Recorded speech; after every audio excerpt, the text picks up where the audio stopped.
Bon, bonjour, bonjour à tous et bienvenue dans ce webinaire autour de la MS Santé. On vous propose d'attendre encore une petite minute. Là, tout le monde est en train d'arriver et de se connecter et nous allons démarrer.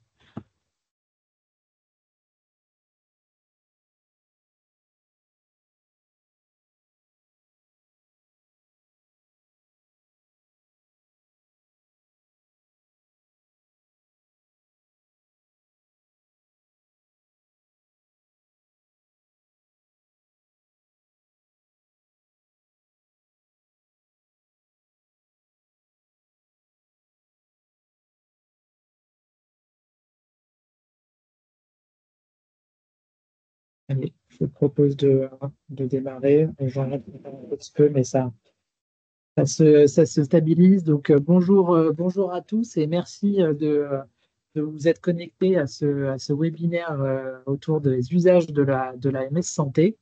On est ravis de vous avoir présent aujourd'hui. Euh, je vais tout de suite commencer par présenter très rapidement les personnes qui vont intervenir et on les remercie tous chaleureusement de pouvoir se libérer un peu de temps pour nous présenter les retours d'expérience en établissement de santé, qui fait partie d'une série de webinaires que j'expliquerai juste après, de manière un peu plus globale.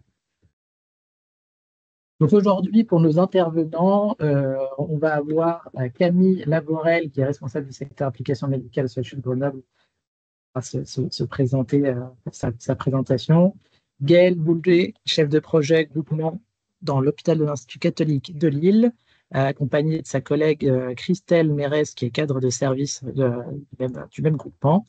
Et côté ANS, il y a Inès Bouilmaoui qui est responsable du Ségur Hôpital et moi-même qui est responsable de l'accompagnement et du déploiement de l'AMS Santé au sein de l'ANS.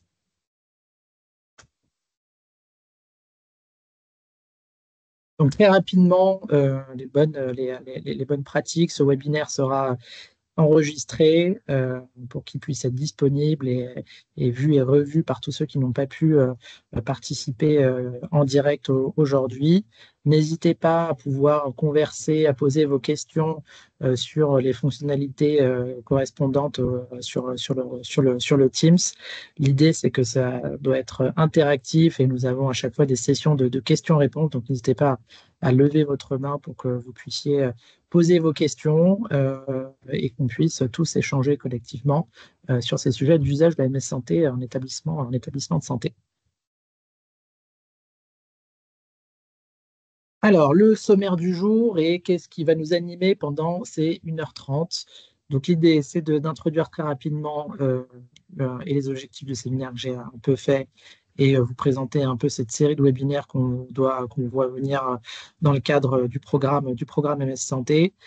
Inès va vous présenter les enjeux de la vague 2 hôpital avec un focus sur le volet MS Santé de cette vague 2.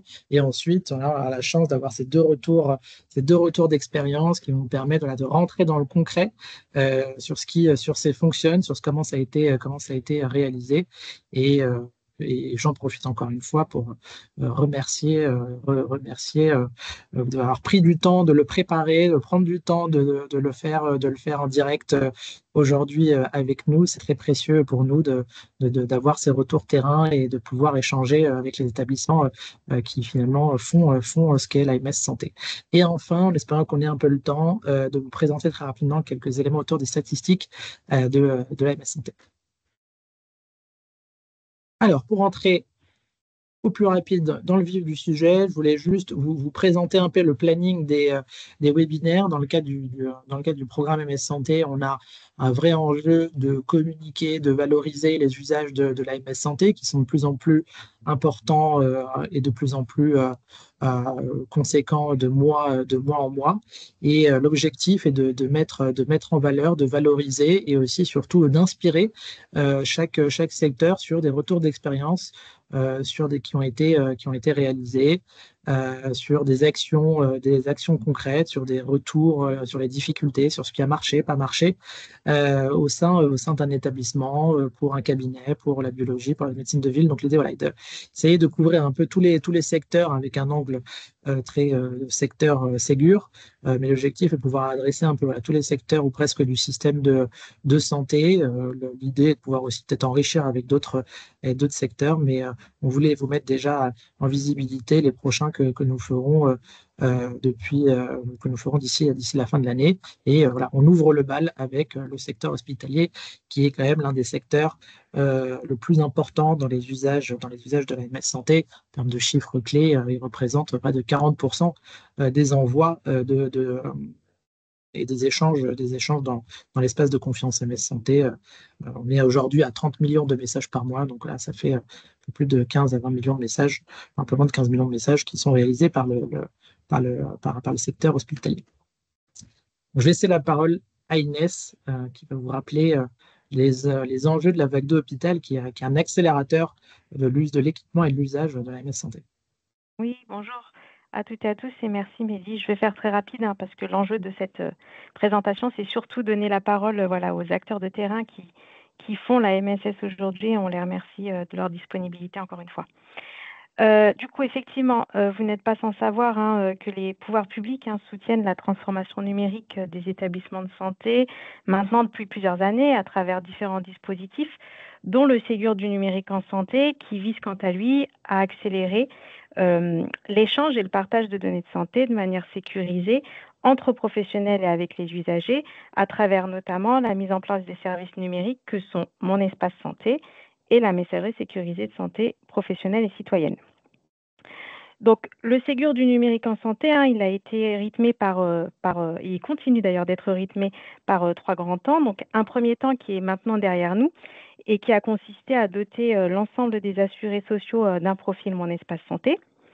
Un deuxième temps qu'on a appelé vague 1 et qui a eu pour objectif de soutenir l'envoi de documents de santé depuis les logiciels métiers vers le DMP et également à partir de la messagerie sécurisée de santé professionnelle.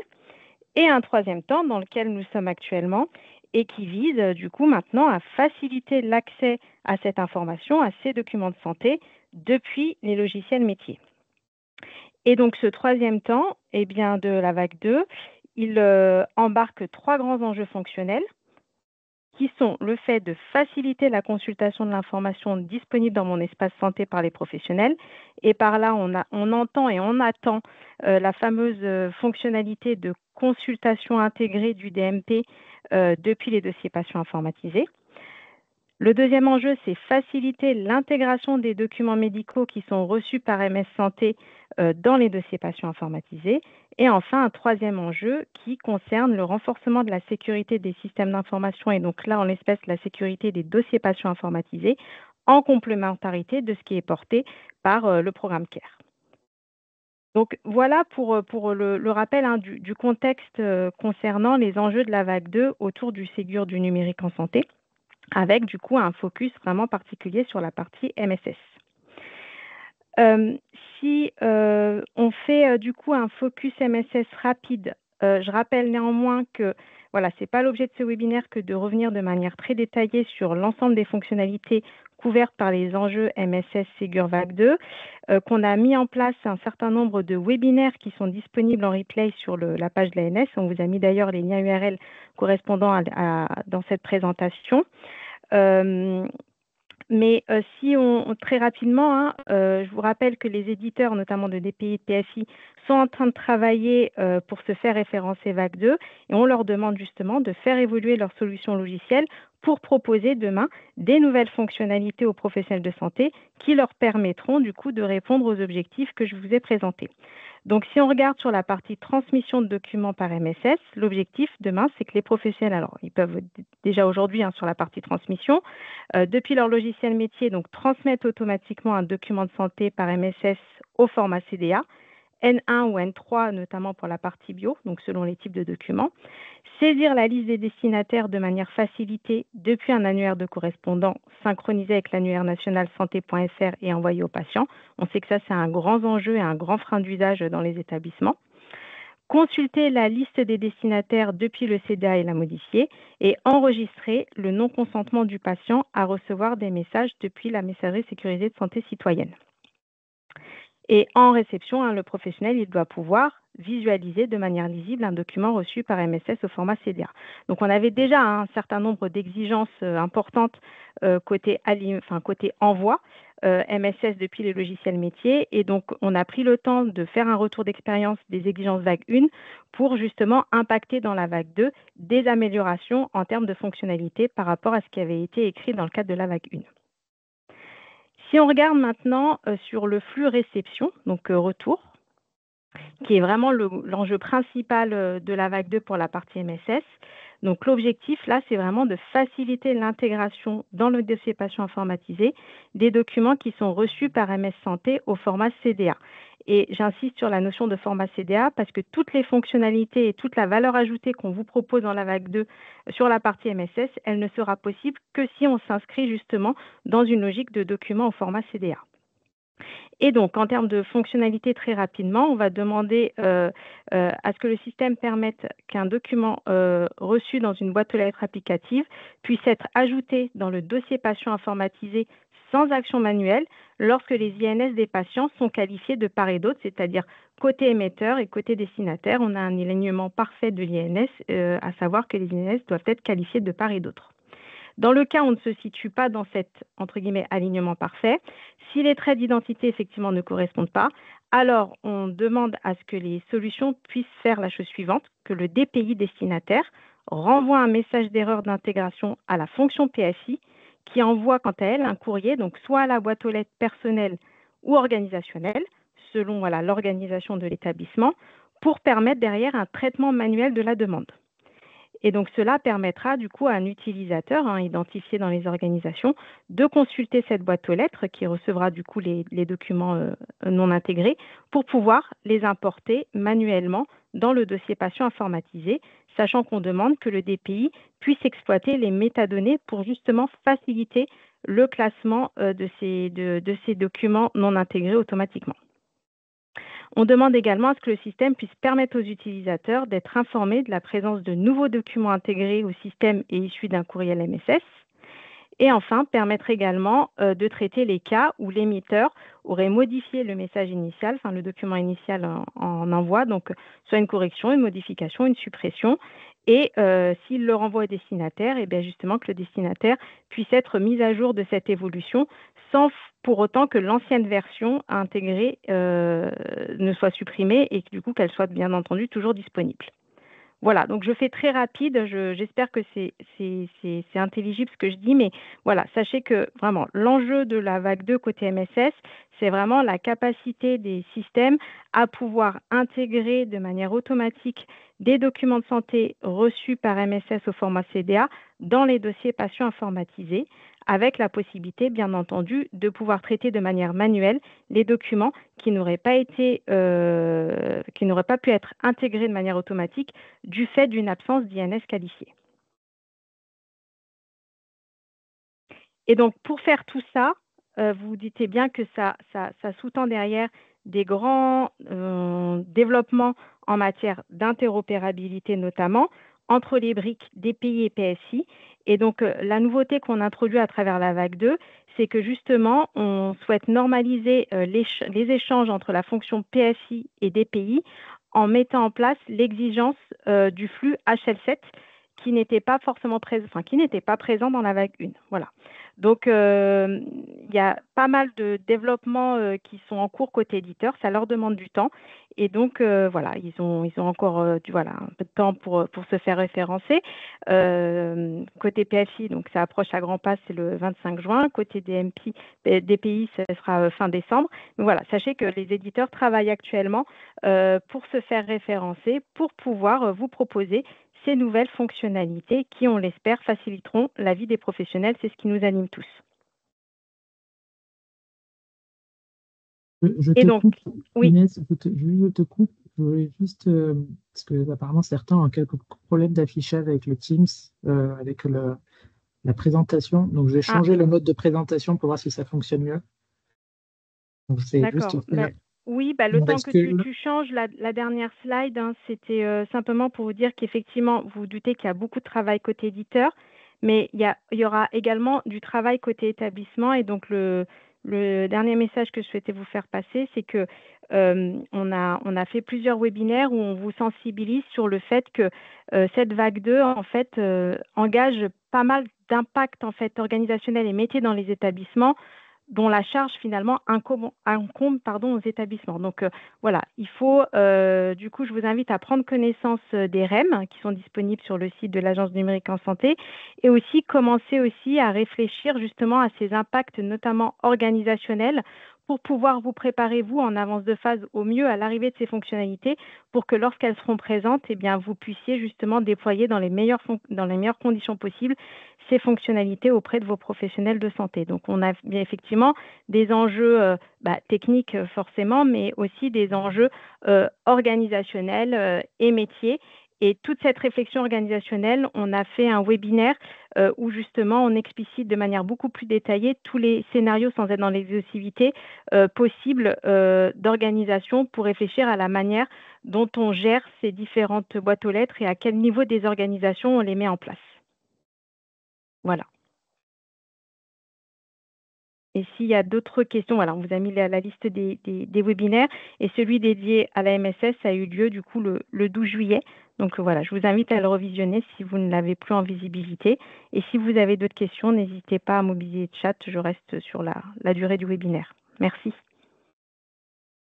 Merci beaucoup Inès pour ce rappel des, de- du Ségur qui approche à grands pas et qui va fortement aider l'établissement de santé là, à mieux utiliser le service MS Santé. Euh, très rapidement, avant de passer au retour d'expérience, je voulais juste vous mettre ici en quelques minutes un peu les ambitions un peu de la feuille de route du service MS Santé.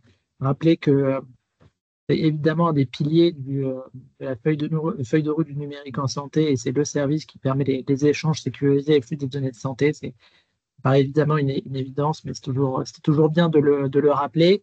Et au sein de l'équipe MS Santé, on a quatre grands piliers, après voilà, qui peuvent se traduire en feuille de route, en plan d'action, en tout ce que l'on souhaite, et qui nous permet un peu voilà, de structurer toutes nos actions. Le premier, et non des moindres, qui est celui d'accélérer l'équipement et le développement des usages, hein, afin de fluidifier les échanges. Tous les acteurs ne sont pas encore complètement équipés. Alors ça ne concerne pas forcément que les établissements de santé, mais un échange, c'est d'un point à un point B. Donc, faut que, si le point est équipé, il faut que le point B le soit aussi. Donc, il y a toute une ambition à faire en sorte que tout le monde soit équipé de la MS Santé, tout le monde puisse échanger au sein de cet espace de confiance.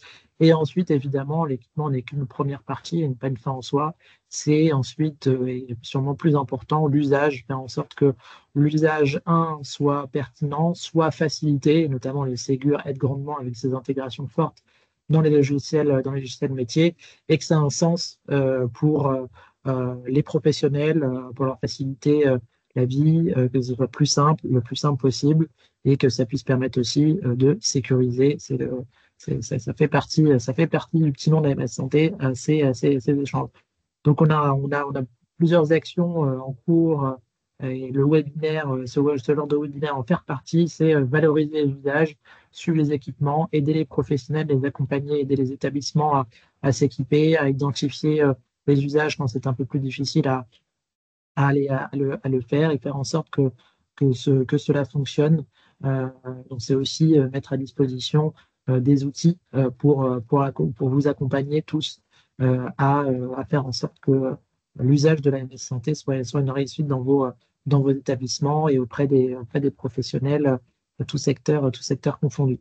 On a aussi besoin évidemment d'avoir une offre de messagerie sécurité de santé qui soit lisible et adaptée aux besoins du terrain. Elle est pléthorique, elle est riche aujourd'hui. Donc, on a mis en place notamment un panorama des offres qui permet de mieux lister et de mieux identifier les offres disponibles, et ainsi mieux se retrouver pour les professionnels, pour les établissements qui souhaitent s'équiper pour ceux qui ne se sont pas équipés ou voilà, s'informer sur ce qui existe dans le marché. Et donc, on a cette ambition d'animer l'ensemble de cet écosystème.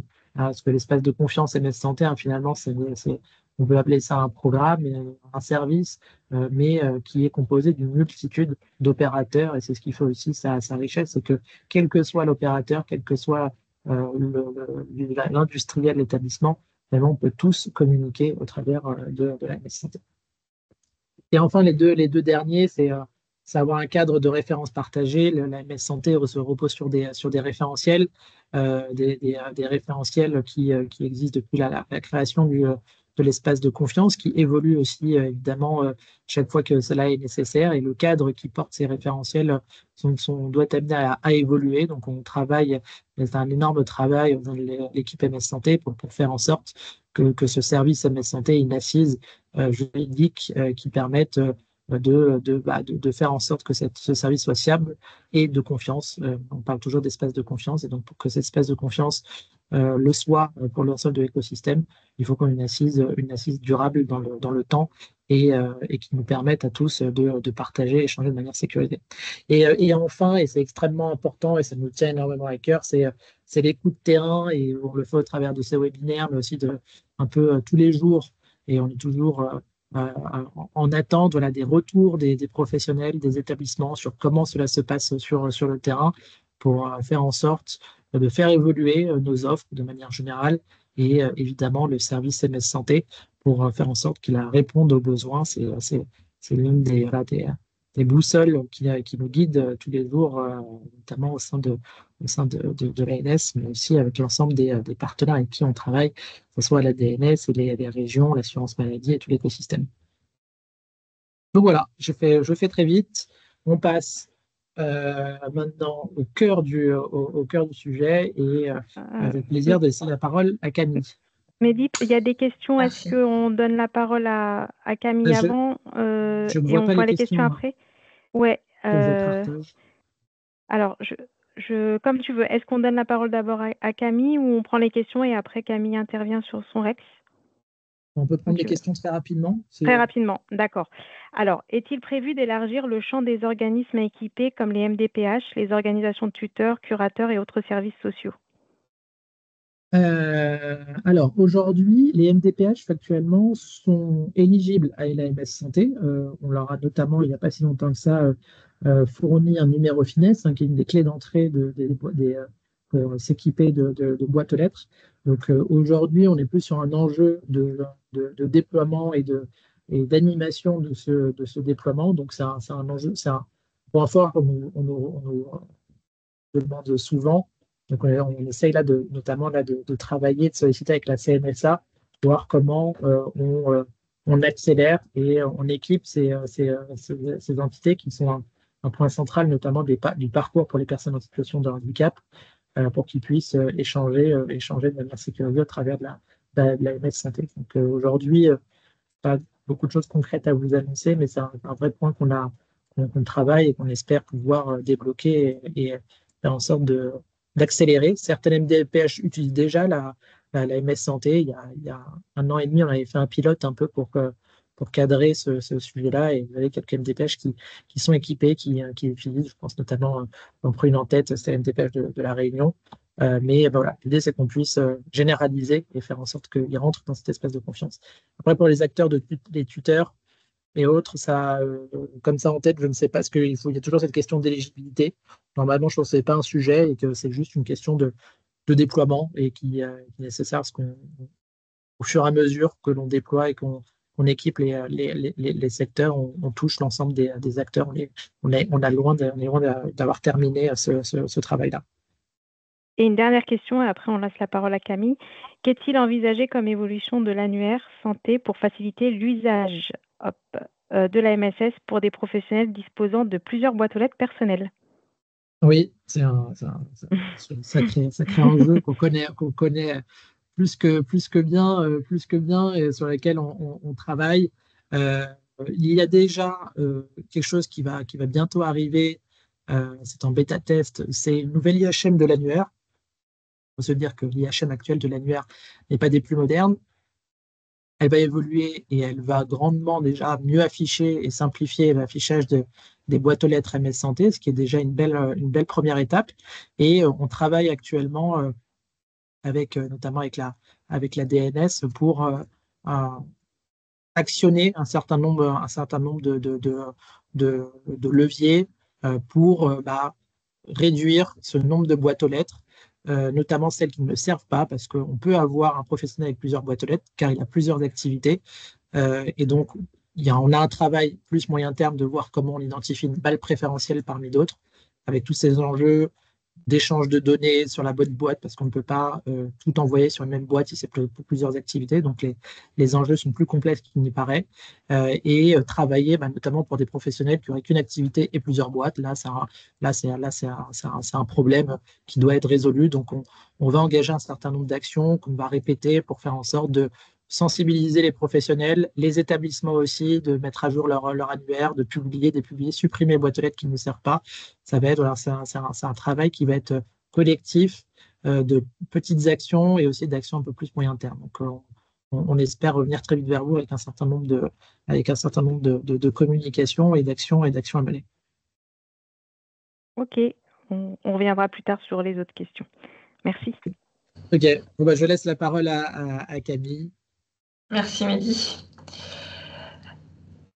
Vas-y. Alors, bonjour à tous. Donc, on m'a présenté un petit peu rapidement tout à l'heure. Donc, je suis Camille Lavorel, je suis responsable du secteur des applications médicales à la DSN du CHU de Grenoble. Donc, c'est le secteur qui gère les applications autour, le DPI et les applications autour du DPI.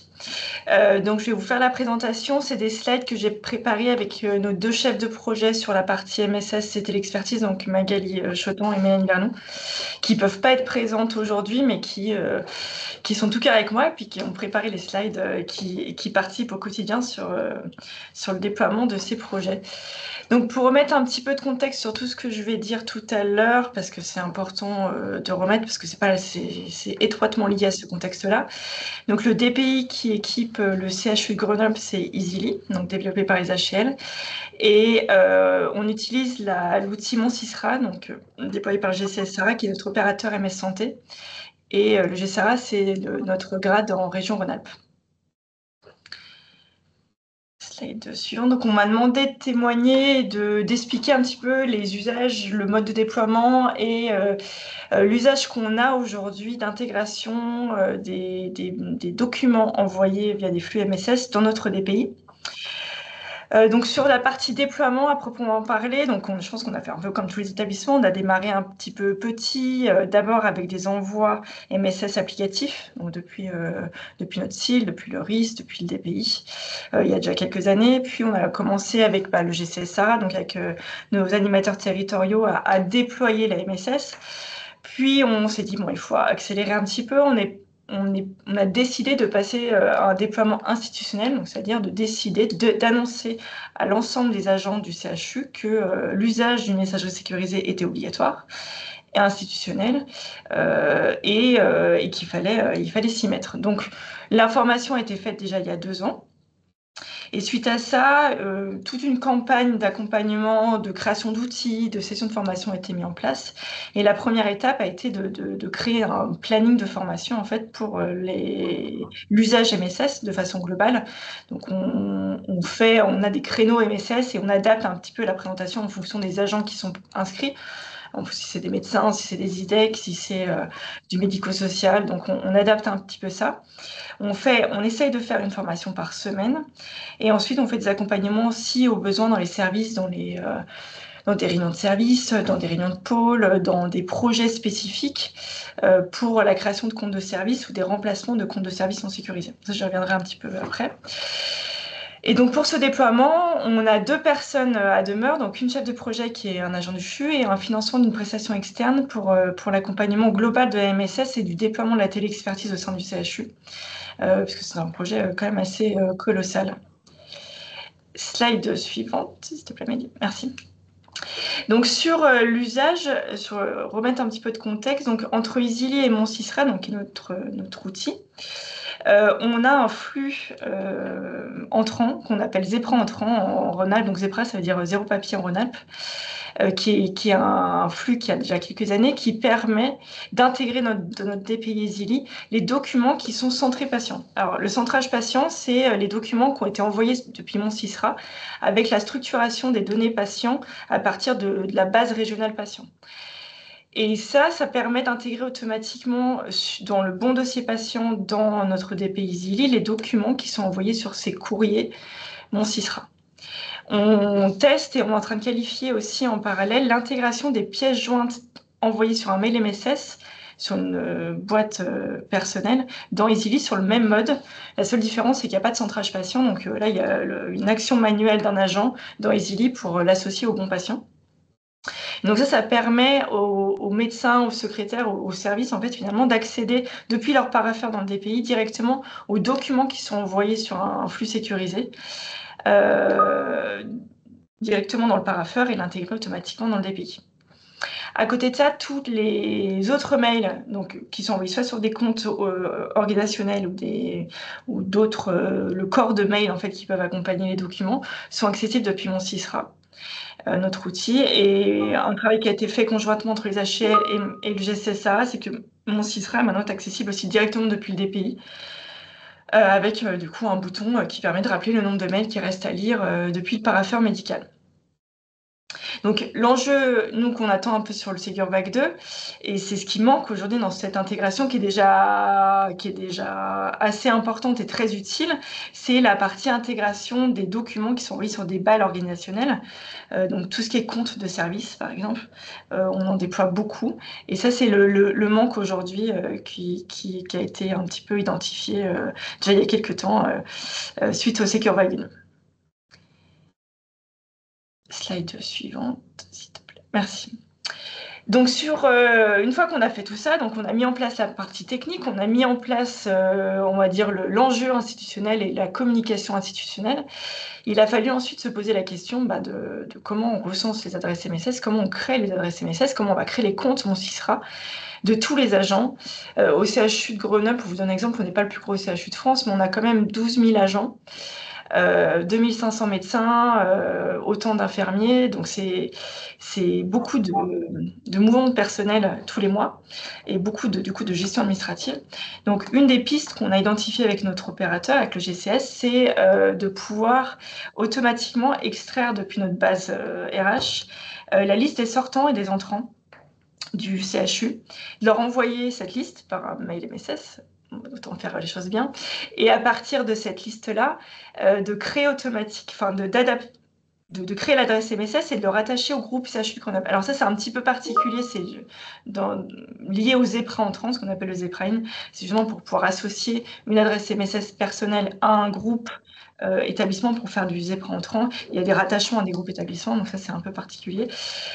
Donc cette création et cette mise à jour automatique des adresses se fait à partir de cette liste des entrants et des sortants du CHU, ce qui déjà dégage un grand temps de travail pour cette partie-là. Reste une partie qui n'est pas encore couverte, qui est encore à l'étude, c'est le cas d'agents qui n'auraient pas encore de compte mon CISRA, donc c'est beaucoup le cas des jeunes médecins qui débutent et qui n'ont pas encore de compte mon CISRA, et dans ce cas-là, la création du compte est encore à la main. Mais ça, voilà, on a quand même couvert déjà une grosse partie du travail.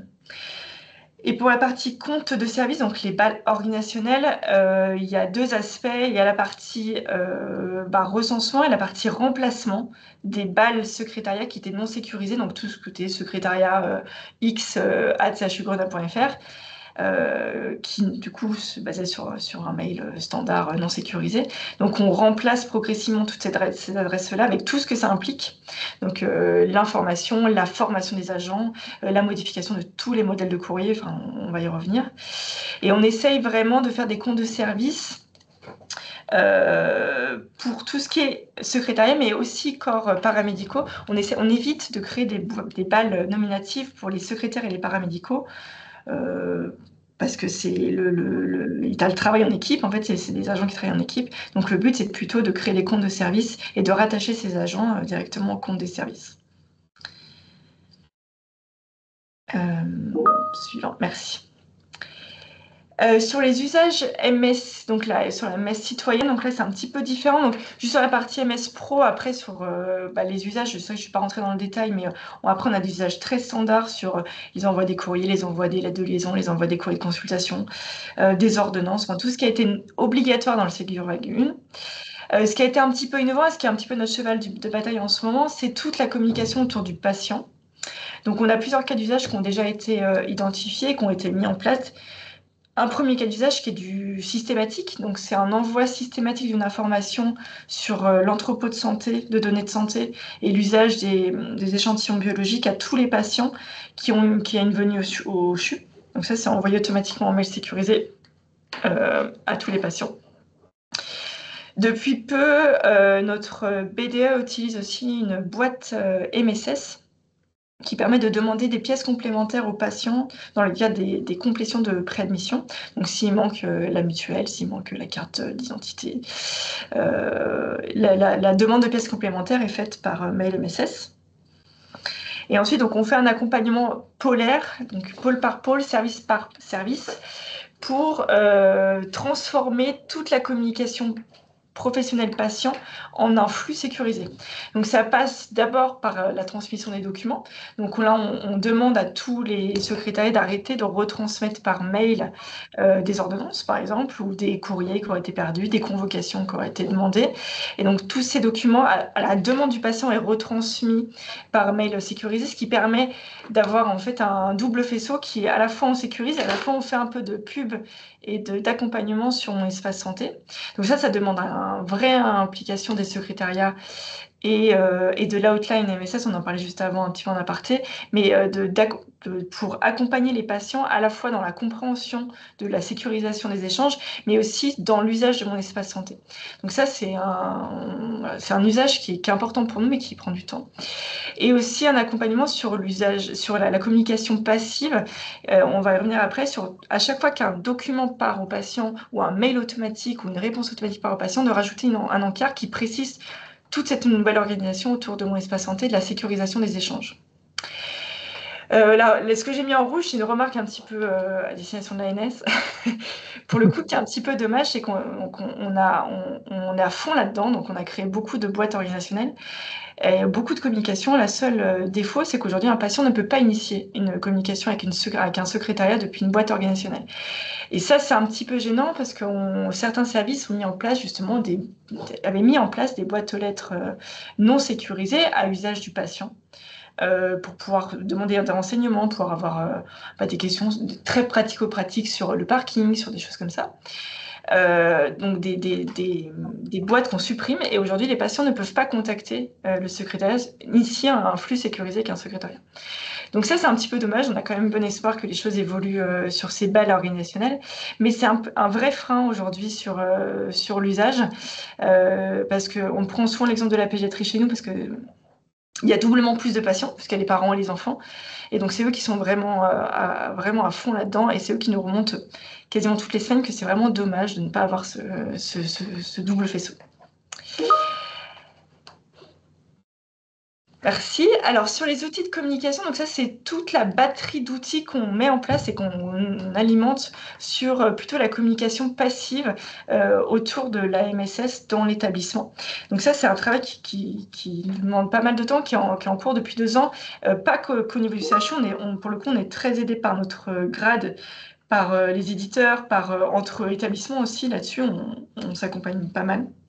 Donc la première étape, une des étapes pour nous qui a été assez importante et qui nous permet de faire de la communication passive, c'est tout ce qui est signature institutionnelle. Donc on a demandé au secrétariat et à certains médecins qui communiquaient pas mal par mail de rajouter dans leur mail non sécurisé encore un gros pavé avec toutes les informations de sécurisation qu'on a pu mettre en place, et notamment donc les mails, les adresses de secrétariat, mais aussi, alors ça c'est un petit peu un aparté, mais sur la partie téléexpertise, donc les adresses de téléexpertise pour demander une expertise de façon sécurisée à ces équipes-là. L'autre communication qu'on a demandé à faire et qui est fait aujourd'hui dans les communications patients, c'est sur tous les courriers, les convocations qui sont envoyées aux patients. On a rajouté un petit encart en bas pour préciser que toutes les demandes qui seront faites seront envoyées aujourd'hui sur mon espace santé, donc via un mail sécurisé et plus par un envoi mail standard. Et on rajoute ensuite tous les liens qui vont bien pour activer l'espace santé, toutes les informations qu'il faut là-dessus pour les accompagner. Les secrétariats qui ont abandonné la boîte non sécurisée ont rajouté aussi une réponse automatique à ces boîtes-là qui dit que cette boîte n'est plus relevée et que pour les contacter, il faut passer par une boîte sécurisée. Donc retour à mon truc en rouge juste avant, qui est que on peut pas les contacter directement, mais voilà. Au niveau communication globale, donc on en a parlé tout à l'heure, on a fait un mail global il y a 2 ans, on a fait une newsletter en début d'année qui a récapitulé toutes les actions qui ont été menées sur les 2 dernières années et tout ce qui est en place. Parce qu'un constat qui a eu lieu l'été dernier, c'est qu'on a tous eu la tête dans le guidon un petit peu avec le Ségur Wagon, on a fait plein de choses, mais on n'a jamais vraiment recentralisé tout ce qui a été dit, on n'a pas refait un document institutionnel avec tout ce qui existe et tout ce qui est fonctionnel et tout ce qui est à disposition à la fois des professionnels et des patients pour autour de la communication de santé. On a des points d'information réguliers avec les réunions de service. On a créé des affiches institutionnelles qui sont affichées dans les salles d'attente et les halls qui précisent pourquoi mon espace santé existe, pourquoi on a de la MSS, pourquoi on a encore un compte, un outil local au CHU, qui n'est pas mon espace santé, qui est encore à côté. Donc on a ces affiches-là qui expliquent un petit peu tout ça. On a mis à jour nos sites internet, donc pour enlever tous ces adresses non sécurisées. Encore une fois, c'est dommage qu'on ne puisse pas initier. Et on a repris nos modèles de courrier pour, pareil, essayer d'effacer tout ce qui était non sécurisé et rajouter les adresses sécurisées des médecins et des comptes de service et des téléexpertises sur nos en-têtes et les courriers de service. Pour la communication auprès du patient, notre CPM nous a fourni des liasses de flyers, donc on distribue les flyers de mon espace santé. À chaque fois qu'on donne un papier au patient, on essaye, quand on en a. Et la dernière action qui nous a pris un petit peu de temps, mais qui est finalisée, c'est qu'on a créé des capsules vidéo de type tutoriel, des petites capsules de 2 minutes, sur tout ce qui tourne autour de la MSS et de la téléexpertise. Donc, comment j'initie un échange avec un professionnel, comment j'initie un échange avec un patient, comment je réponds à un patient, comment je mets fin à un échange avec un patient, comment je peux renvoyer un document, comment je peux l'accompagner dans l'accès au mail dans mon espace santé. Voilà, donc on a créé toutes ces petites capsules vidéo qui sont accessibles depuis notre intranet et qui sont mises à disposition des internes et des docteurs juniors quand ils arrivent pour les former, les accompagner au berceau quand ils arrivent au CHU directement. Voilà, pour moi.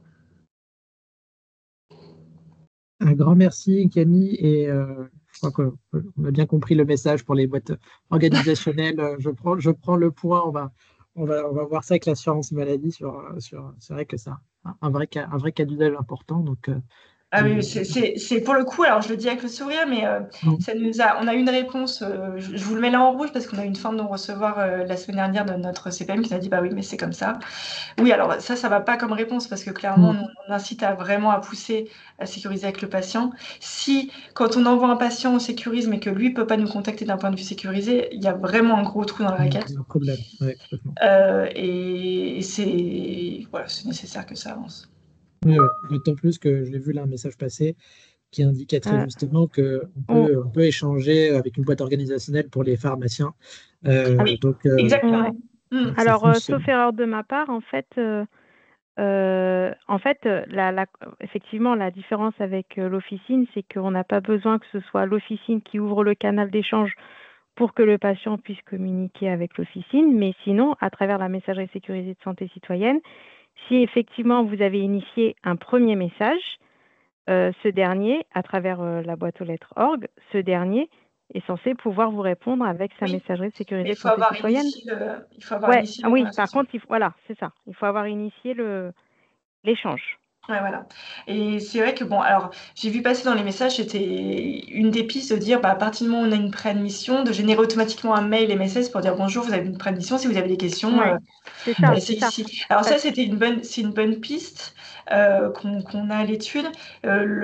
Ça couvrira une grosse partie des cas d'usage, je pense en effet, mais par contre, ouais, il y a quand même le cas où, après coup, quelques mois après, le patient a de nouveau une question, s'inquiète de quelque chose, est-ce que j'ai pas loupé une étape dans mon parcours,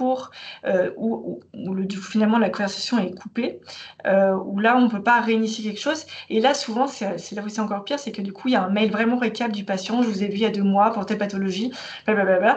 Et donc, avec plein d'informations médicales qui est envoyées sur un mail non sécurisé, parce qu'on ne peut pas réinitier. Ils ne peuvent pas réinitier cette conversation. En tout cas, enfin, l'arbitrage a été pris effectivement que ce soit à l'initiative de la structure d'initier l'échange, parce que c'est vrai que si on se situe dans la logique inverse, la tendance serait que vous soyez aussi, entre guillemets, sursollicité Oui, oui. par toute demande de patient, et c'est pas non plus voilà, Alors, l'objectif couvert, et c'était une crainte aussi. Du coup, voilà, il a été arbitré le fait que le canal d'échange était initié par la structure qui prend en charge, et ensuite s'en suivent des échanges de manière sécurisée à travers la MSSC qui peut très bien adresser la boîte aux lettres orga, quoi. alors nous, ce C'est qu'on vrai que je avait suis bien dit, assez hein, surprise. c'était pas autoriser un patient à Mmh, créer sur n'importe quelle boîte, de mmh, pouvoir définir les boîtes sur lesquelles on autorise un début de communication patient. Donc, en effet, les boîtes médecins, certaines boîtes secrétaires, ils nous ont dit qu'ils étaient très contents de ne pas pouvoir être contactés directement. Mais d'autres, à l'inverse, des boîtes, par exemple d'HDJ, qui nous disent ce serait quand même intéressant que le patient, qu'on essaie d'autonomiser, qu'on essaie de vraiment rendre acteur de son parcours de soins, puisse lui nous contacter dans certains cas. Et il y a même des boîtes vraiment dédiées au parcours. Par exemple, les boîtes ETP pour l'éducation thérapeutique, où finalement, là, il y a vraiment un intérêt que le patient initie les conversations. Donc, c'est des cas particuliers, mais qu'on puisse avoir la main pour dire, dans ces cas particuliers, on aimerait pouvoir autoriser le patient à initier la conversation. Voilà. Génial.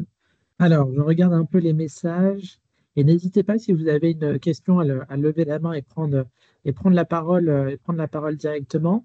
Il y a, j'ai vu une question de Mélanie B, j'ai pas le nom de famille, désolé, qui demande comment gérez-vous les réceptions des données de santé, exemple demande d'admission via les messageries non sécurisées. Comment on gère? Eh ben, il y a une personne qui relève la boîte. Alors, je suis pas sûre de comprendre la question, mais en gros, aujourd'hui, Peut-être les flux non sécurisés des deux, finalement, comment on vit les flux vers des messages non sécurisés. Est-ce que je le comprends comme ça, mais qu'elle n'hésite pas, Mélanie, à prendre la parole, hein, pour. En gros, sur la partie préadmission, aujourd'hui, donc on a encore les deux flux qui persistent, hein. On n'est pas, on reste quand même au début de cette étape. Donc, on envoie la demande de pièces complémentaires sur un mail sécurisé et un mail non sécurisé. On a de plus en plus de réponses sur le canal sécurisé, mais on a aussi encore des réponses sur le canal non sécurisé. Alors, je sais pas si c'était ça la réponse. La question, mais voilà. Et donc après, c'est le BDE qui accède à ces deux boîtes et qui traite les retours. D'accord. Ah, elle ne peut pas prendre la parole. Ok. Bon. Euh, Très bien. Je check les autres questions. En tout cas, il y a des remerciements, des félicitations pour la présentation. Euh, C'était vraiment génial. Top toute la communication. Merci pour la présentation. Je pense que c'est unanime. Ok. Je sais pas s'il y a d'autres questions, si c'était très clair. Alors, je vois qu'il y avait une question sur la prestation. Alors, la prestation d'accompagnement, nous, c'est une société Ah oui, ouais. externe qui travaille toujours avec notre opérateur, avec notre grade. Et donc, on a pris cette prestation dans cette société parce qu'on avait l'habitude de travailler avec eux. Ok.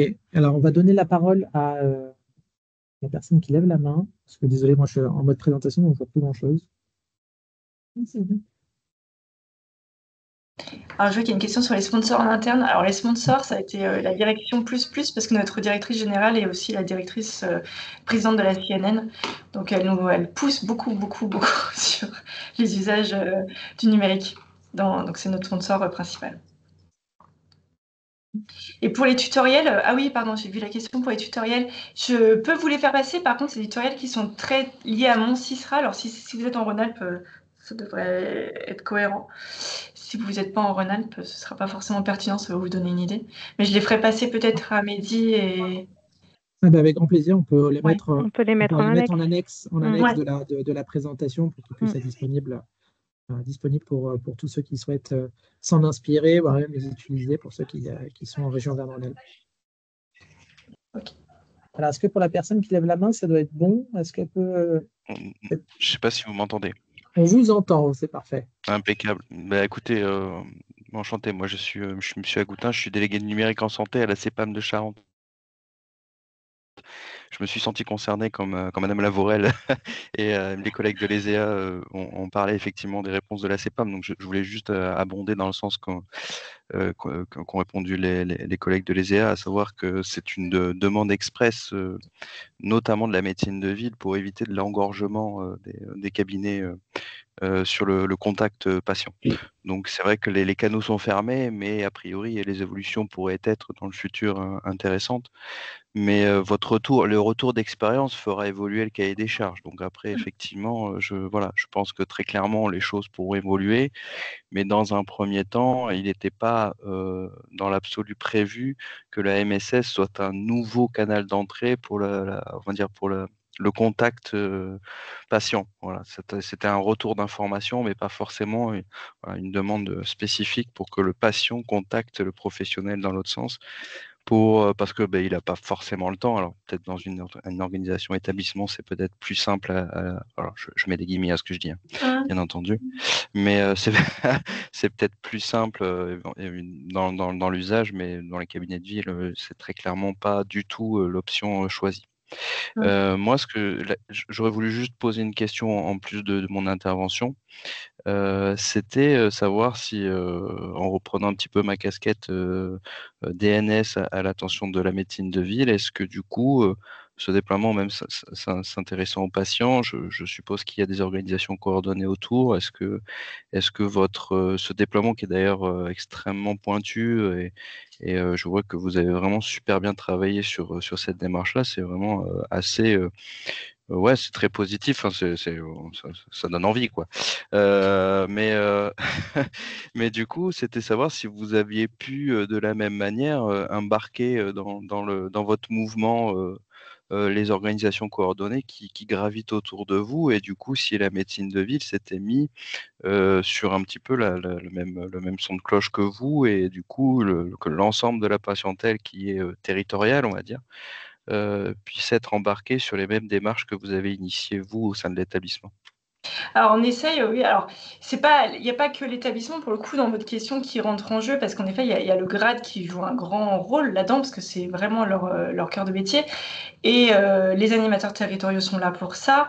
On a pas mal de groupes de travail aussi, oui, avec les organismes de coordination, les DAC, les CPTS autour de l'établissement, justement pour partager un peu ces cas d'usage, partager aussi des éléments de parcours qui sont un peu plus complets que des simples échanges 1-1 en fait, hein, sur un usage MSS. Donc oui, on essaie de s'inscrire quand même dans une dynamique territoriale, mais pour le coup, c'est pas que sur cette démarche de déploiement. Le déploiement, là, on est vraiment sur le déploiement d'un outil et d'un usage au sein de l'établissement. La question que vous portez, c'est plutôt sur le déploiement, on va dire, de parcours territoriaux. Et dans ce cas-là, c'est une dynamique qui est en cours, mais pour le coup, il faut le dire, c'est pas qu'une dynamique établissement, c'est vraiment une dynamique territoriale avec le grade et avec les CPTS autour de nous. Et généralement, en complément, ces dynamiques, elles sont portées du coup par les acteurs régionaux que sont, Ouais. comme tu disais, Camille, les agences régionales de santé, les grades, le réseau assurance maladie. Et donc, voilà, c'est plutôt au niveau de ces instances-là qu'il faut aller toquer pour savoir justement quels sont les parcours patients, par exemple, qui sont mis en place. On sait que les régions aujourd'hui sont objectivées notamment sur la mise en place d'un certain nombre de parcours patients pour justement embarquer dans des cas concrets et métiers les professionnels à l'usage des outils que sont mon espace santé et la messagerie sécurité santé. Et les établissements font partie prenante de ces parcours. Mais Exactement. de manière en supervision, c'est au niveau de la région que c'est porté sous la dynamique sous la dynamique de la DNS, accompagnée de l'ANS. Et à l'inverse, pour revenir sur votre remarque sur le fait, oui, dans l'établissement, c'est peut-être plus simple de gérer un afflux de demandes patients. À l'inverse, dans le cas des parcours, il y a une volonté aussi d'un établissement, surtout un établissement support, comme un CHU, de pas forcément être le support de tous les parcours territoriaux. Donc, c'est pas nous qui allons forcément diffuser et être le coordinateur de tous les parcours territoriaux, bien au contraire. Donc, nous, on est là en appui, on est là aussi pour participer à cette diffusion et à ces créations de parcours territoriaux, mais on n'est pas forcément à l'initiative de tout ce déploiement et pour le coup, on suit beaucoup les ARS et les grades là-dessus. Je vous remercie. Je finis là. Je vois qu'il y a d'autres questions. Je ne veux pas prendre plus de temps. D'abord, je vous remercie pour la qualité de votre réponse. J'appuierai encore plus. Je suis d'accord avec vous. Hein, c'est du global. Hein, tout le monde doit être impliqué. Mais je pense que, après, au-delà de ça, je pense que vous êtes moteur et vous avez, je pense, saisi l'intérêt et l'enjeu de la problématique. Mais le fait qu'un établissement, qu'il soit un CH ou un CHU, par sa puissance, on va dire pour son assise territoriale, est très moteur dans ces démarches. Donc, bravo à vous en tout cas. Je vous remercie pour cet exposé. Il était très intéressant. Merci. Merci pour votre intervention. Il y a une deuxième main levée, je crois bien. Normalement, le micro est autorisé. Et après, on passera à la prochaine intervention. Je laisse la parole. Oui, bonjour. Donc, Gaëlle Boulger du groupement des hôpitaux de l'Institut catholique de Lille. Bravo pour votre investissement. Nous, c'est pareil, on a pas mal avancé sur l'usage de la MSS chez nous. Là, aujourd'hui, on se casse un peu les dents sur des cas un peu particuliers qui, je pense, sont hors cadre de la MSS et qui pourtant brassent énormément de données de santé. Et je voulais savoir si vous avez un petit peu réfléchi à tout ça. Je pense notamment aux assistantes sociales et aux tribunaux, avec qui on échange énormément de données de santé dans le cadre notamment de prise en charge de femmes violentées ou de placement à faire en cas d'urgence. Et c'est des institutions qui aujourd'hui, alors pour les assistantes sociales, on pourrait s'en sortir en mettant en place des boîtes organisationnelles, mais les interlocuteurs en face ne sont pas des personnels de santé et donc du coup n'ont pas de réseau sécurisé pour communiquer. Donc, je ne sais pas si vous, de votre côté, vous avez déjà travaillé sur ce point-là. Alors, on a eu ce point. Alors, j'ai vu que Samed avait levé la main et c'est notre animateur territorial. On saura répondre après. Mais oui, on a eu cette question-là. Donc, en effet, une des réponses, c'était de créer une boîte organisationnelle. Mais pour le coup, je n'ai pas de réponse à vous donner parce qu'on n'a pas de solution pour l'instant, hormis en effet créer ces boîtes organisationnelles et d'ouvrir un compte. Pour le coup, nous Mon sera chez nous pour ça. Ou après, d'utiliser des cas. Je vois que la réponse a été donnée là. Bluefile, oui. Chiffrés. Pour envoyer des documents hors MSS, en fait, donc comme Bluefile. Oui, mais c'est... Juste un point d'attention, Bluefile, c'est pas une messagerie sécurisée de santé. Non. Elle ne respecte pas le référentiel. C'est du chiffrage de documents. Ouais. C'est ça. Une plateforme de partage d'informations qui pourrait être chiffrée. Voilà. C'est ça. Mais c'est pas fluide, du coup. Mais c'est pas fait pour des données de santé. C'est ça le problème. Bluefile, normalement. Ouais. C'est ça. Après, pour chiffrer des documents sensibles. Mais juste pour rebondir sur ce qui était évoqué, c'est vrai qu'il y a un vrai enjeu sur question d'éligibilité et de savoir comment la MS Santé peut réussir à traverser des frontières du secteur de la santé, parce que plus on avance dans l'usage de la MS Santé, plus on va aller chercher d'autres secteurs, et le tribunal, l'éducation nationale aussi, dans les parcours notamment pour les établissements sociaux et médico-sociaux.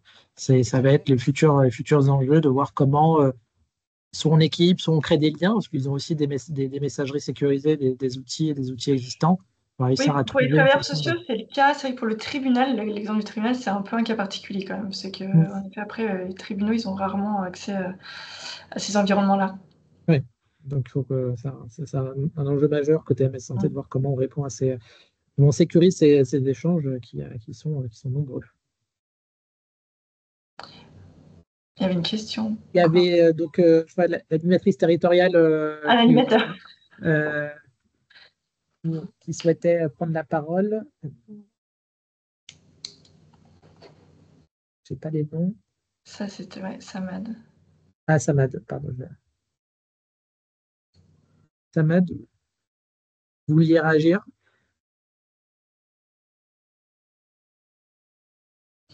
Non, le micro est ouvert. Bon, je propose Le micro est c'est par message et sinon on Oui, reprendra. bonjour. Excusez-moi, Ah, mon micro a été coupé.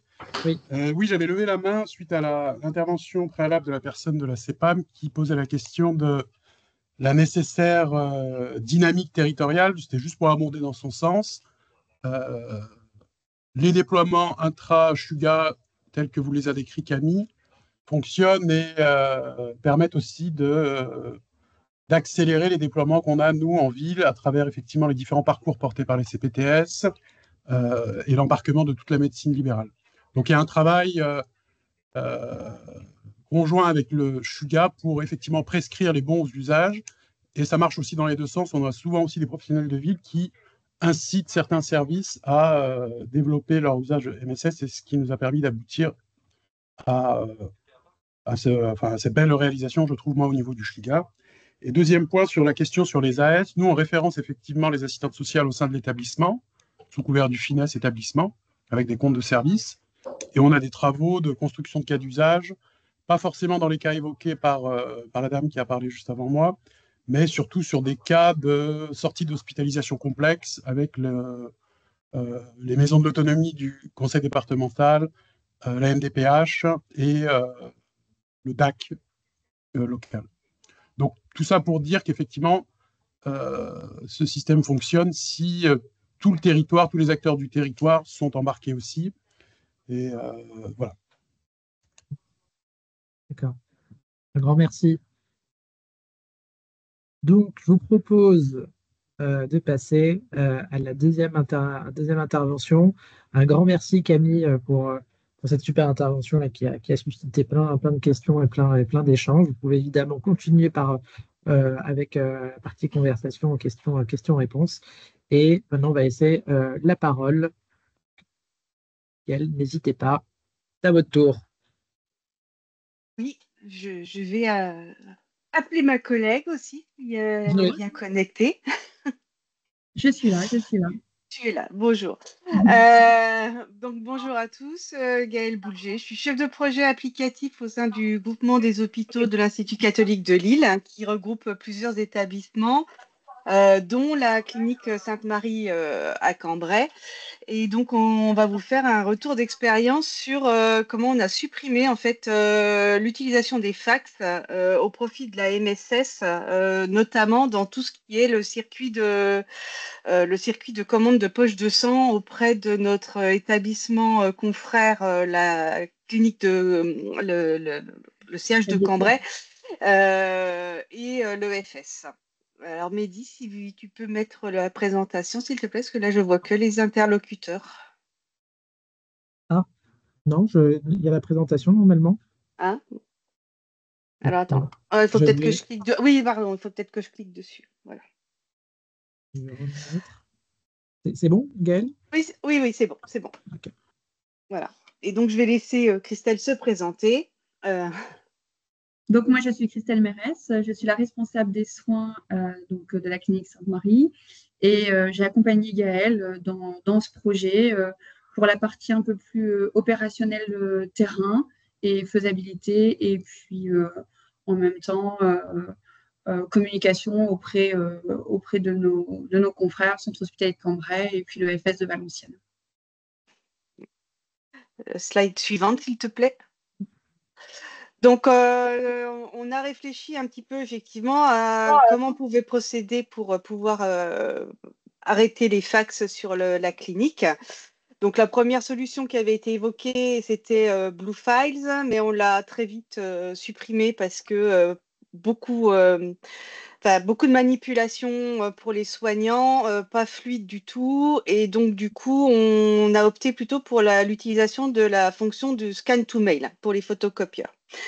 La problématique, c'est que un scanner n'étant pas une personne ou une balle organisationnelle, il a fallu user de stratagèmes pour pouvoir utiliser cette fonctionnalité. Donc, en gros, ce qu'on a fait, c'est qu'on a créé des boîtes organisationnelles dédiées, comme si c'était en fait un numéro de fax pour le remplacer sur les copieurs. Si tu peux passer le slide d'après. Donc, ça, c'est donc le mode de fonctionnement qu'on avait avec le CH de Cambrai. Donc, je vais laisser Christelle le présenter, puisque c'est elle qui connaît bien cette problématique. Donc, en fait, là, on a pris une situation d'urgence. Donc, nous n'avons pas de dépôt de sang sur notre clinique. Nous travaillons pour l'urgence vitale avec le centre hospitalier de Cambrai, qui est à quelques kilomètres de la clinique. Et donc, notre fonctionnement primaire était qu'on faxait au laboratoire, au dépôt de sang du centre hospitalier de Cambrai, notre commande de sang avec les bilans sanguins nécessaires. Et nous appelions le CH de Cambrai pour confirmer que la demande était bien actée. Ensuite, nous appelions, on appelle l'accueil de la clinique pour lancer le transport en urgence et le service transmet à l'accueil la prescription médicale. Maintenant, avec le nouveau fonctionnement, donc nous envoyons un mail via une adresse préenregistrée MS Santé dans le copieur qui est dans le service au niveau du CH de Cambrai avec toujours notre prescription et nos bilans sanguins. On passe quand même un petit coup de fil au CH de Cambrai pour bien valider qu'il a bien reçu notre mail et l'organisation suivante n'a pas changé. Ce qui permet au niveau des équipes de ne pas avoir grand changement puisqu'ils utilisent toujours le même matériel, c'est-à-dire le copieur. Au niveau de ce copieur, au lieu de taper un numéro de fax, il sélectionne juste une adresse qui a été préenregistrée dans ces copieurs et l'envoi du mail se fait automatiquement. Donc, pour les équipes, il n'y a pas eu énormément de changements, ce qui fait que ça simplifie énormément ce fonctionnement et l'adhésion à ce changement. Si tu peux passer la slide, Mehdi. Voilà, donc pour expliquer en fait le fonctionnement, nous, notre opérateur MS Santé, c'est la SantéBox de Dédalus. Et donc chez nous, en fait, tout se passe dans notre gestionnaire de messagerie, donc dans Outlook. Ce qu'on a fait, c'est que sur les copieurs, on a remplacé le numéro de fax par une adresse en @ghicl.net qui est dédiée à l'envoi vers le CH de Cambrai pour la commande des poches de sang.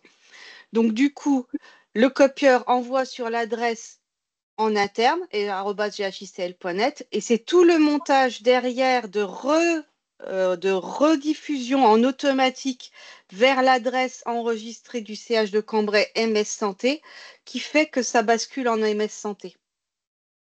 C'est-à-dire que ça nous permet d'avoir multiples copieurs. Ouais, voilà, c'est celle-ci. Ça permet d'avoir multiples copieurs sur lesquels on a programmé l'envoi, par exemple, pour la commande des poches de sang, c'est sur le PSL-EFS. C'est pas PSL, c'est PSL Urgence CSM, c'est celle qui est juste en dessous. Ça envoie dans cette boîte mail et c'est redirigé en automatique sur l'adresse MS Santé. Si on ne faisait pas toute une manipulation dans la programmation de la boîte organisationnelle, ça ne marcherait pas parce que le photocopieur, en fait, ça fait que la boîte, elle ne fait qu'une bande passante et ça ferait que le copieur apparaîtrait comme l'expéditeur. Donc, la procédure pour le paramétrage, on l'a faite, on l'a mise à disposition et elle vous sera transmise pour ceux qui le souhaitent par la suite pour vous expliquer comment ça fonctionne. On a fait les mêmes process avec le FS. Si tu peux passer, s'il te plaît, Mehdi. Voilà. Pour l'échange avec le FS, c'est un petit peu différent. Christelle, je te laisse la main. Oui. Donc, on a fait la même chose, le avant et le maintenant. Donc, lorsqu'on avait besoin de poche de sang dans une transfusion qui était programmée, Donc là, notre interlocuteur est l'EFS de Valenciennes. Donc avant, nous pratiquions de la même façon que pour l'urgence vitale. Nous envoyions un fax à l'EFS de Valenciennes avec la prescription et puis les bilans sanguins. Toujours le petit appel téléphonique pour la confirmation. Et nous avons recours à un transporteur extérieur. Et pour pouvoir programmer ce transport, on envoyait par fax la prescription du bon de transport. Où là, en fait, il n'y avait pas de sécurisation des données patients puisque la prescription était envoyée donc avec le nom du patient. Donc là, il n'y avait pas de sécurité du tout. Et toujours notre petit appel téléphonique pour la confirmation. Maintenant, donc, on fait le même processus que pour Cambrai. On envoie la prescription via un mail préenregistré à MS Santé dans le copieur. Toujours le petit appel. Et pour l'organisation du transport, on envoie le bon de transport par mail qui est préenregistré également au niveau du copieur. Et donc, nous avons changé. Maintenant, nous envoyons un bon de transport et non plus la prescription, où sur ce bon de transport, il n'y a plus l'identité du patient. Et toujours le petit appel téléphonique de confirmation. Donc, en gros, sur les copieurs, pour les soignants, ils ont 2 boutons préprogrammés, PSL urgent ou PSL EFS. Et suivant le cas de figure où ils appuient sur l'un ou ils appuient sur l'autre. La redirection se fait donc du coup sur des boîtes organisationnelles différentes, à une boîte organisationnelle est associée une seule et unique adresse MS Santé de destinataire. Là, pour l'EFS, donc c'est le projet AltFax pour l'EFS, c'est le même principe. Le soignant met donc sa feuille de commande de PSL, clique sur le bouton PSL EFS, ça arrive dans la boîte mail. Elle est programmée pour rediriger en automatique sur l'adresse de l'EFS de Valenciennes, qui est donc notre centre de distribution. La différence, c'est qu'avec l'EFS, on reçoit un accusé de réception, c'est l'image que vous voyez, qui nous indique qu'ils ont bien donc réceptionné notre demande, qui avait le nom du copieur avec la date et l'heure, et le nombre de pages qui ont été imprimées. J'ai vu avec l'EFS, si tu peux passer Bédi, s'il te plaît. Voilà le fonctionnement en fait du côté de l'EFS. Quand ils reçoivent sur la boîte, ça lance une impression sur l'imprimante principale de l'EFS. Si l'impression est OK, ça nous renvoie l'accusé de réception et donc on est tout bon. Si ça ne fonctionne pas, ils ont une alarme en interne au niveau du service informatique et au niveau du laboratoire. Ils retentent de faire l'impression. Si l'impression cette fois-ci fonctionne, ça nous envoie l'accusé de réception. Si par contre ça ne fonctionne pas, ils ont une nouvelle alarme et donc du coup ça passe sur l'organisationnel pour aller voir un petit peu ce qui se passe sur la réception des PSL. Donc comme je vous le disais tout à l'heure, tout est dans la programmation de la boîte organisationnelle et sur le mode de redirection. On a pas mal tâtonné pour trouver le bon fonctionnement pour que ça puisse fonctionner, que ça puisse marcher. Aujourd'hui, les soignants, pour eux, c'est totalement transparent. Ça marche très, très bien. Ils n'ont zéro démarche supplémentaire. Ça nous a permis, comme le disait Christelle, de mettre en exergue aussi des problématiques de transmission de données de santé à des prestataires qui n'avaient pas besoin d'avoir ces données-là et donc du coup de pouvoir resécuriser et de resserrer un petit peu les informations qu'on peut transmettre hors domaine sécurisé de l'AMS Santé. Et donc, cette procédure-là, on pourra vous la transmettre si vous êtes intéressé. Si tu peux passer, Mehdi. Donc, aujourd'hui, on était quand même assez fiers parce qu'on était le premier établissement dans les Hauts-de-France à avoir réussi à supprimer les fax avec le FS. On a été devancé de très peu au national par le CH Mortagne avec le FS d'Alençon. Et aujourd'hui, on a tout paramétré pour le mettre en place dans nos 2 autres principaux hôpitaux qui sont Saint-Philibert et Saint-Vincent-de-Paul. ce qui ne représente pas énormément de photocopieurs en lui-même, mais une grosse réorganisation interne, puisque le dépôt principal aujourd'hui est sur l'hôpital de Saint-Philibert et on est quand même à se faxer entre les hôpitaux les demandes de Saint-Vincent à Saint-Philibert pour que Saint-Philibert l'envoie à l'EFS. Donc, on est en train de réorganiser tout ça sur la gestion du dépôt du sang. Et là, on est en train de planifier pour faire les tests EFS. Techniquement, tout est en place. Donc, d'ici juin, ce sera fait et on aura supprimé également les fax avec l'EFS sur nos 2 autres hôpitaux. Voilà. Eh ben, un grand merci à vous deux. C'est un sujet extrêmement important. Vous êtes, je ne sais pas si vous êtes au courant, mais l'arrêt du réseau cuivre va se faire là, dans les prochaines années. Donc, c'est vrai que c'est un enjeu majeur pour tous les établissements qui utilisent encore le fax, d'avoir ce genre de projet pour basculer ces usages du fax vers des usages plus vertueux comme pour la MS Santé quand cela est nécessaire. Donc, c'est extrêmement intéressant et je pense très enrichissant et inspirant, je pense, pour les établissements pour donner des bonnes idées pour ceux qui vont se lancer dans ces travaux. Oui, et pour nous, l'important avec Christelle, c'était surtout c'est de ne pas perturber en fait les modes opératoires des soignants. Parce qu'on dans sait les situations d'urgence vitale où le temps est compté. Et c'était vraiment de pouvoir continuer à avoir cette rapidité d'action. On a une question. Je vous la pose pour peut-être reformuler effectivement certains propos pour la compréhension de tous. Donc la question est la suivante. Comment vous faites Comment vous faites pour que le copieur soit dans l'environnement MSS? Alors c'est justement là, c'est pas le copieur qui est dans l'environnement EFS, c'est qu'on utilise. MSS. Oui, MSS. Oui, le copieur ne peut pas être dans l'environnement MSS. C'était justement ça la problématique. Donc c'est pour ça qu'on passe par une boîte organisationnelle qui fait le tampon. Cette boîte organisationnelle, elle est déclarée en tant que MSS et c'est elle qui peut échanger en MSS. C'est pas le copieur.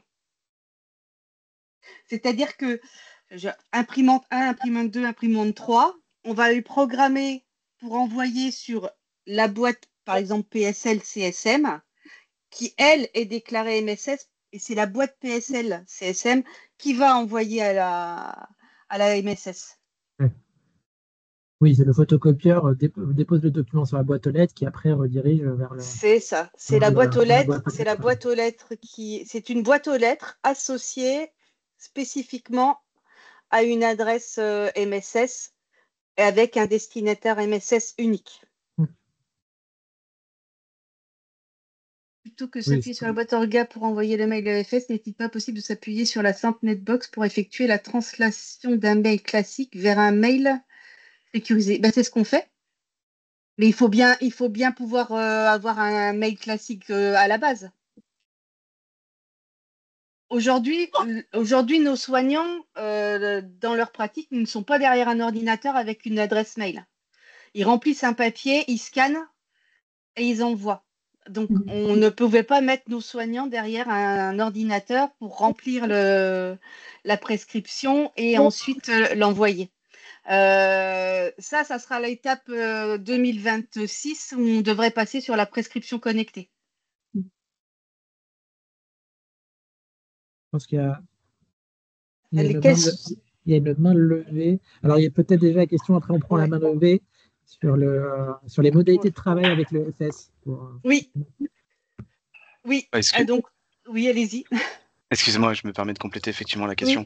Oui. Dans l'idée, c'était plus garder le process que vous avez de base, savoir le scan to mail. Donc, partir d'une boîte mail identifiée sur votre domaine dans l'établissement, mais s'appuyer sur la Centnet Box pour qu'elle puisse réécrire ce domaine derrière et faire la translation vers la MS Santé. Parce que en soi, nous, c'est ce qu'on utilisait précédemment pour l'utilisation d'AppyCrypt, où le mail était envoyé avec le domaine de l'établissement Et la SysNetBox en fait détectait ce domaine, détectait le destinataire qui était une adresse API Crypt, hein, et dans ce cas-là réécrivait l'adresse du destinataire pour pouvoir ensuite faire l'envoi sur la messagerie sécurisée. Et donc en fait c'était la SysNetBox qui faisait ce travail de renvoi de mail, là où vous appuyez sur la boîte orga pour effectuer ce travail-là. Et Alors, la question c'est de savoir est-ce que eux ont proposé cette solution, enfin est-ce que c'est eux qui vous ont indiqué l'impossibilité de faire cette solution-là? Alors, en fait, nous, pour que nos adresses mail fonctionnent par la SysNetBox, il faut qu'on les déclare dans un fichier au préalable. Ça veut dire que la boîte doit exister dans notre domaine GHICL à la base et qu'on ait fait la déclaration auprès de la SysNetBox. La SysNetBox ne va pas traduire automatiquement toutes nos boîtes organisationnelles du GHICL si on ne lui a pas déclaré au préalable. C'est forcément une boîte MSS connue en amont, du coup. Voilà, c'est ça. On est Ok, ça obligé de marche. faire une étape de déclaration auprès de la SysNetBox en disant je veux que cette boîte-là ou je veux que cette adresse mail-là soit compatible MSS. Ok, Donc ça marche. on a été obligé de passer par cette étape-là. Ouais, c'est dommage au final, parce que vous rajoutez ce maillon-là, il manquait au final pas grand-chose pour avoir le circuit complet, faisable depuis directement le scan, sans avoir besoin de mettre cette boîte en intermédiaire qui malheureusement rajoute un chaînon. Ben, le problème, c'est que si vous le faites directement du scan to mail, c'est l'adresse, c'est le nom du Ouais, c'est photocopieur qui apparaît. C'est pas tout le à nom fait, de c'est pas une adresse mail. Mm. Et donc du coup, le photocopieur, lui, il est pas MSS compatible. Ça marche pas. Et vous avez quelle petite dernière question après je vous libère. Vous avez quelle marque de photocopieur du coup? Des Konica. Monica. Ok, ça marche. Merci beaucoup. Merci. Après, j'ai vu Alors, quels sont les modalités de travail avec le FS. alors, en fait, ils ont un process qui est très simple, hein. Le projet, il s'appelle AltFax. Donc, nous, je sais enfin, moi, ça fait quasiment 2 ans que je réclamais à l'EFS de supprimer les fax. Donc, quand ils ont lancé le projet, on a été tout de suite inscrit pour le faire. Il faut se rapprocher de votre EFS régional pour leur demander à vous inscrire dans le projet AltFax. Et ils vous transmettront en fait toutes les modalités. Ils vont vous indiquer les informations dont ils ont besoin, donc les finesses, l'adresse MS Santé sur lequel envoyer, et ils vous feront remplir tout un dossier. Ça se fait assez vite et après les tests, très honnêtement, une fois que les paramétrages ils sont faits de votre côté, les tests ça prend une demi-heure. Nous, on a tâtonné pour le premier, mais je sais que là, pour les deux établissements suivants, ça va aller assez vite. Voilà. Une gestion de l'identiphotovigilance a été mise en place pour sécuriser les scans. Alors, on en avait parlé avec Mehdi lors de la préparation sur la partie identito-vigilance. Je vais dire qu'aujourd'hui, il faut voir... Enfin, on n'est pas plus mauvais ou on n'est pas forcément meilleur que ce qu'on était avant avec les fax. C'est-à-dire que je pense, enfin, Christelle, je pense que tu pourras mieux répondre que moi, mais tout ce qui est envoyé aujourd'hui, ce qui est scanné sur les photocopieurs, vous les gardez, les bons de commande. Oui, les bons de commande sont gardés. Oui, parce que les bons de commande ont plusieurs volets. Et certains volets sont restitués, notamment au dépôt de Sainte-Cambrai ou de Valenciennes. Oui, voilà. Et donc aujourd'hui, c'est vrai pour la partie retraçabilité de qui a faxé sur le copieur, ça on peut retrouver éventuellement en fonction de la personne. Après, voilà, dans le copieur. Après, on a quand même aussi le nom du médecin prescripteur sur le bon de commande pour cette partie-là. Mais c'est sûr qu'on n'est pas encore du 100% sécurisé. On a dans notre roadmap aujourd'hui, au niveau de ce qui, en ce qui concerne justement les poches de sang, on est sur le logiciel EmoServer de Inlog, EdgeLeak, et on a comme projet à l'horizon 2026, peut-être 2027, de basculer sur la prescription connectée directement dans les services. Donc, on n'aura même plus besoin d'avoir à passer par les fax.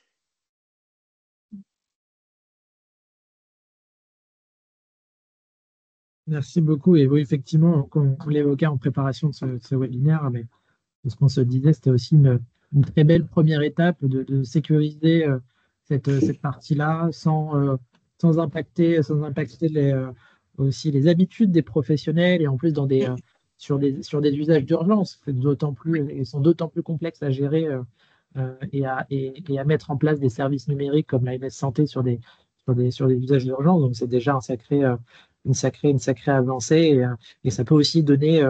Ça peut aussi donner des idées pour avoir là, d'autres échanges et améliorer au fur et à mesure la stratégie des petits pas qui sont toujours en général les meilleurs pour avancer. Oui, tout à fait. Et du coup, c'est vrai que ça fait pas mal d'organisation derrière sur tout ce qui est création d'une boîte, une boîte aux lettres applicative spécifique dédiée à une seule adresse qui correspondrait finalement à un numéro de fax. Mais bon, on avance sur la sécurisation des transferts de données de santé, on avance sur le retrait des fax un peu partout dans les services. Et bon, là, on l'a mis en place pour l'EFS et pour le CH de Cambrai, mais on va le mettre en place sur plein d'autres cas d'usage qu'on pourrait encore avoir par rapport à nos établissements. Ça pourra mériter un faire un deuxième épisode sur les autres cas d'usage. C'est ça, voilà. On va pas dire, on va pas mettre, ça va faire du teasing. C'est ça, voilà, c'est important pour faire revenir. C'est ça. Cas, pour la saison 2. C'est ça, voilà. On donne rendez-vous pour la saison 2.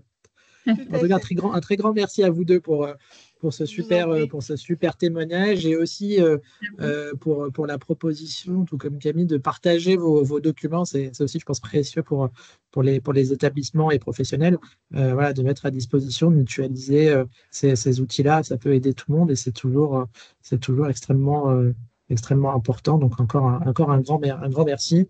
Je ne suis pas le seul. Il y a encore énormément de messages de remerciements.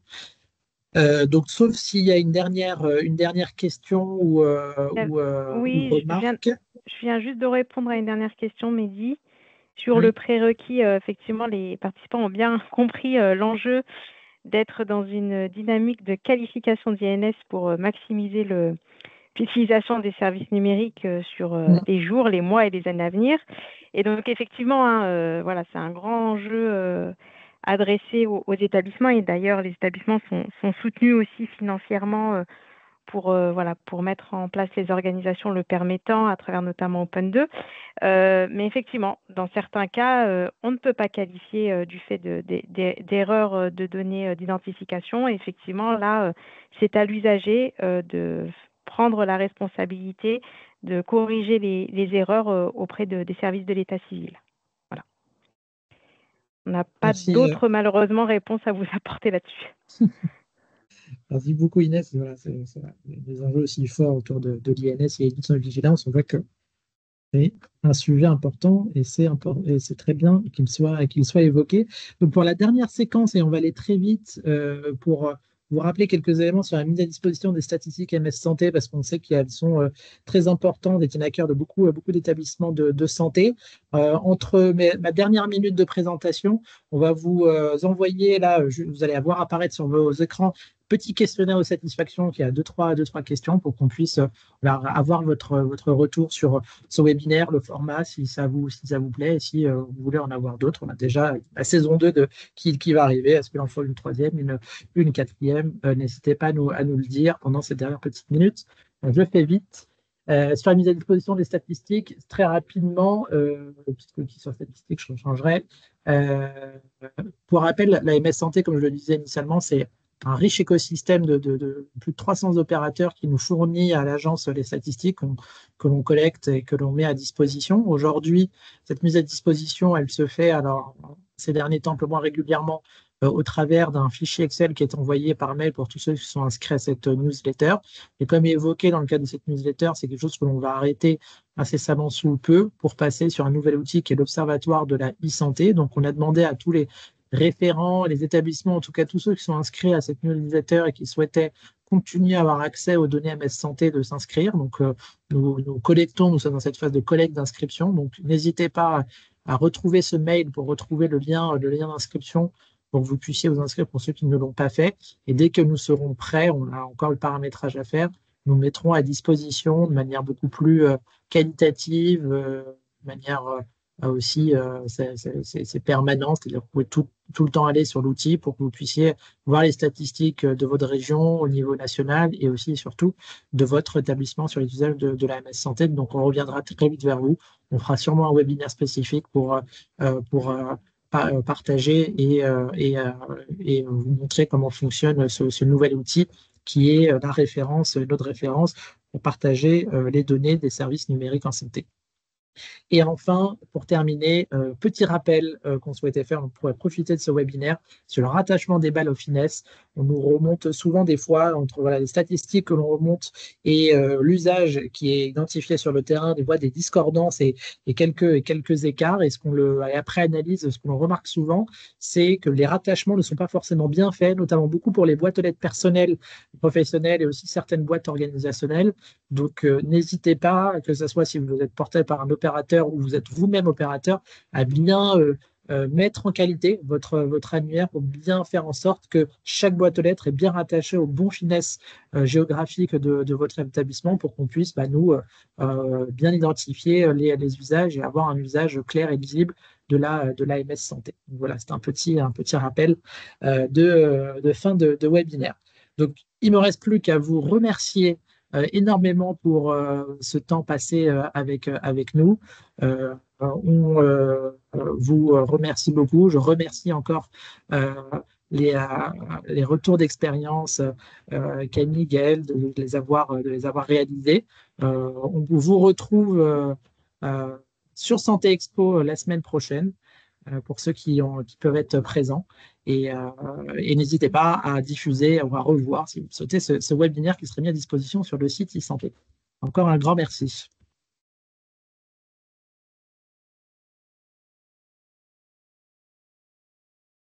Merci beaucoup, à bientôt, au revoir. Merci.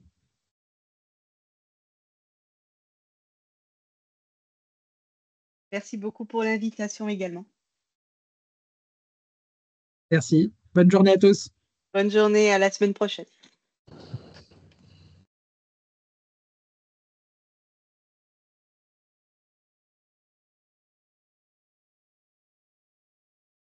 C'est